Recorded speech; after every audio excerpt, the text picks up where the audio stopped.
ترمذی کی حدیث ہے، حدیث نمبر 2402. آپ نے فرمایا کچھ لوگ ایسے ہوں گے جو کہ قیامت کے دن جب آئیں گے نا تو وہ دیکھیں گے کہ جن لوگوں کو دنیا میں زیادہ ٹرائلز اور ڈیفیکلٹیز ملی ان کو بہت بڑے بڑے انعامات مل رہے ہیں. ٹھیک، کچھ لوگ ایسے جن کو دنیا میں بہت آزمایا گیا، جن پہ بہت ڈیفیکلٹیز آئیں، بہت بڑے بڑے ٹرائلز آئے. سوچے وہ لوگ جو اپریس ہوئے بہت زیادہ، جن پہ ظلم کیا گیا، جن پہ یعنی ظلم و بربریت کی داستانیں کھول دی گئیں. مطلب وہ لوگ جس طرح ہم کشمیر میں سنتے ہیں یا برما میں یا افغانستان میں یا عراق میں یا مختلف جگہوں پہ جہاں جہاں پہ بھی مسلمانوں کو اپریس کیا گیا، فلسطین میں، یعنی وہ لوگ جن پہ بڑے ظلم ہوئے، وہ جب قیامت کے دن ہم جیسے لوگ جو ہے نا جن کو اتنا زیادہ نہیں آزمایا گیا، وہ جب ان لوگوں کی حالت دیکھیں گے نا تو کہ ان کو کتنے انعام مل رہے ہیں، تو ہم جیسے لوگ یہ خواہش کریں گے کہ کاش کینچیوں کے ساتھ ہماری کھال کاٹ دی جاتی کہ آج ہمیں بھی وہی اجر ملتا جو ان کو مل رہا ہے.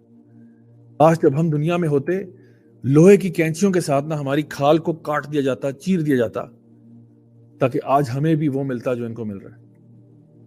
تو یہ بات ذہن میں بٹھا لیں کہ جتنی بڑی مصیبت انسان کے اوپر آتی ہے نا اتنا ہی زیادہ اس کا مرتبہ اور مقام ہوتا ہے، اتنا ہی زیادہ اس کا اجر و ثواب ہوتا ہے. ابن القیم کی ماشاءاللہ یہ بڑی خوبصورت سٹیٹمنٹ ہے کہ جو لوگ بھی مصیبتوں پر صبر کرتے ہیں اور اللہ تعالیٰ سے راضی رہتے ہیں، اللہ تعالیٰ ان کا نام ان رجسٹرز میں لکھوا دیتا ہے جن سے اللہ راضی ہے. اور جو لوگ مصیبت میں صبر نہیں کرتے بلکہ اللہ سے ناراض ہوتے ہیں، اول فول باتیں کرتے ہیں، اللہ تعالیٰ کی جو ہے نا تقدیر پر راضی نہیں ہوتے، اللہ تعالیٰ ان کا نام حالکین میں لکھوا دیتا ہے. وہ لوگ جو کہ ہلاک ہو گئے، وہ لوگ جو کہ برباد ہو گئے. ہم اپنے آپ کو جتنا مرضی بڑا فن خواہ سمجھ لیں، ہم کیا ہیں؟ کچھ بھی نہیں. ہمارا علم کتنا ہے؟ اتنا سا، یعنی ایک نمک برابر تو ہمارا علم ہے.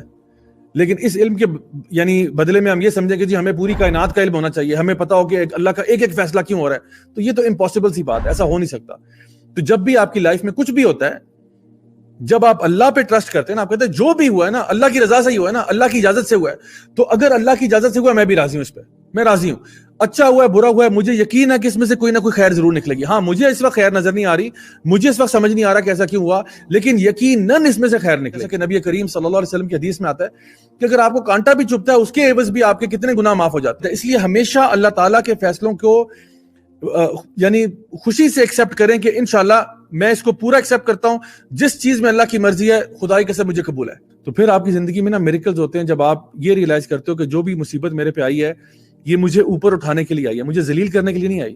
جو بھی مصیبت میرے پہ آئی ہے یہ مجھے اوپر اٹھانے کے لیے آئی ہے. میں نے اس پہ اللہ تعالیٰ سے راضی رہنا ہے. میں نے ہر حالت میں کہنا ہے الحمدللہ علی کل حال، ہر حال میں اللہ کا شکر ہے. جس بندے کا یہ رویہ ہوگا انشاءاللہ الرحمن وہ ہمیشہ سرخرو اور کامیابی ہوگا.